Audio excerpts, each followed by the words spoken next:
بسم الله الرحمن الرحيم الحمد لله والصلاة والسلام على رسول الله اما بعد. محترم ورونو زمونږ نننی درس چې دی هغه د لمانځه شرطونه د لمانځه لپاره 9 شرطونه دي. اول بدی کې اسلام دی. د اسلام ضد چې دی هغه کفر دی او د کافر عمل مردود دی، یعنی الله سبحانه وتعالى ته قابل قبول نه دی. که یو کافر څومره نیک عملونه وکړي، ښه کارونه وکړي، تر هغه وخت پورې دې دا فائدہ نشي ورکولی. الله سبحانه وتعالى دین دا نه قبلې څو پورې چې دی اسلام نی راوړی او مسلمان شوی نی، خپل رب نی منلی، د خپل رب کتاب، د خپل رب لګلی شوی پیغمبر نی منلی، نو تر هغه وخت پورې دې دا ښه کارونه هیڅ فائدہ نه ورکوي.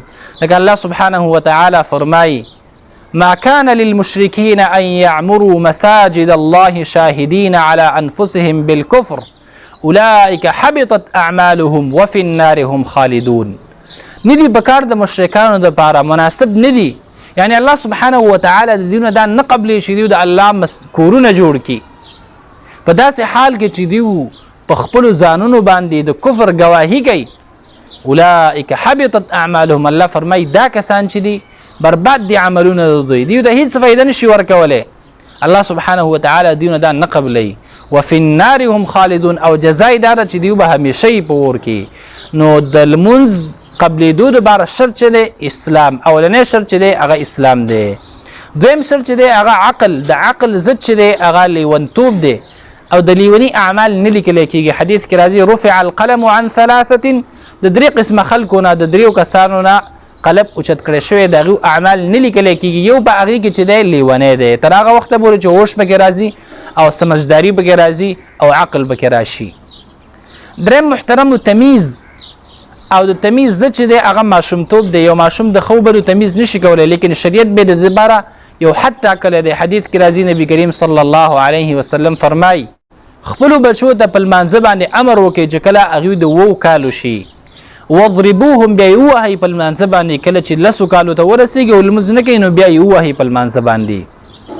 نو دریم شرط چې دی هغه تمیز دی. څلورم شرط چې دی محترمو هغه د بې اودسۍ نه طهارت. خو یو د وړوکي بې اودسۍ نه طهارت چې دی هغه په اودس سره راځي، او د غټې بې اودسۍ نه طهارت چې دی جنوب شو یا حیض نفاس دی نه چې دی طهارت په غسل سره راځي. رسول الله صلی الله علیه وسلم فرمایي: لا تقبل صلاة احدکم، یو د ستاسو نه الله سبحانه وتعالى نه قبلوي د دین المنز کله چې دا بې اودس شي. کوم وخت کې چې دی اودس مات شي تر هغه وخته پورې چې دا بیرته اودس وکړي، نو د بې اودسه لمونځ چې دی هغه نه قبلیږي. اودس چې دی دا شرط دی د لمانځه لپاره. دلته اوس دا خبره یاده کړه چې کله تا په مانځه باندې ولاړې او تا ته پته ولګي چې زه بې اودس یم او یا د اودس مات شي، نو په دې حالاتو کې ستا لمونځ چې دی باطل شو. او سلام اړولو ته پکې حاجت نشته دی، ځکه سلام چې د لمونځ په اخره کې وي او دلته چې د لمونځ چې دی لا پوره شوی نه دی. پنځم شرط چې دی محترمو د پلیتۍ نه طهارت دی. د یو منځګزار دپاره د دې شیانو طهارت او پاکوالی ضروري دی، د کپړو، د بدن او دغه رنګې د هغه ځای چې کوم ځای کې دا لمونځ کوي. الله فرمایي: وثیابک فطهر، او کپړې دي پاکې کا. بیا چې دی ټول ځمکه الله سبحانه وتعالى د امت لپاره پاکه ګرځولې ده او مسجد یې ولا ګرځولې، لکه دا حدیث معلومیږي: وجعلت لي الارض مسجدا وطهورا. نو که چېرته تا باندې د مانځه وخت رالی نو ته لمونځ وکړه. دا د نبي کریم صلی الله علیه وسلم فرمان مبارک دی. خو د دې نه بیا یو 3 ځایونه چې دی هغه استثنا دي، او هلته د لمانځه نه چې دی منع راغلی ده، د مقبرې نه، د حمام نه او د اوښانو د پنغاړي نه. هلته ته چې دی لمونځ نشي کولی، هلته لمونځ چې دی جایز نه دی. او نور هر ځای کې ستا لپاره لمونځ جایز دی. کوم ځای کې چې تا باندې لمونځ وخت رالی نو ته لمونځ وکړه. شپږم شرط چې دی هغه دخول الوقت، د وخت داخلېدل. د فرض منځ دپاره چې دی وخت مقرر دی. د ټولو منځونو وخت چې دی هغه معلوم دی، د هغې نه مخکې کول وروسته کول دا جایز نه دی. الله سبحانه وتعالى فرمایي: ان الصلاة كانت على المؤمنین کتابا موقوتا، بېشکه لمونځ فرض کړی شوی دی په مؤمنانو باندې په وخت مقرر کې. نو د دې نه مخکې کول وروسته کول دا جایز نه دی. حدیث کې راځي جبرئیل علیه السلام نبی علیه السلام ته راغلی اول چې ټول منځونه ورته په اول وخت کې وکړه بیا ورته ټول منځونه په آخر وخت کې وکړه او ته ویل د دې دواړو وختونو منځ کې لمونځونه کوئ.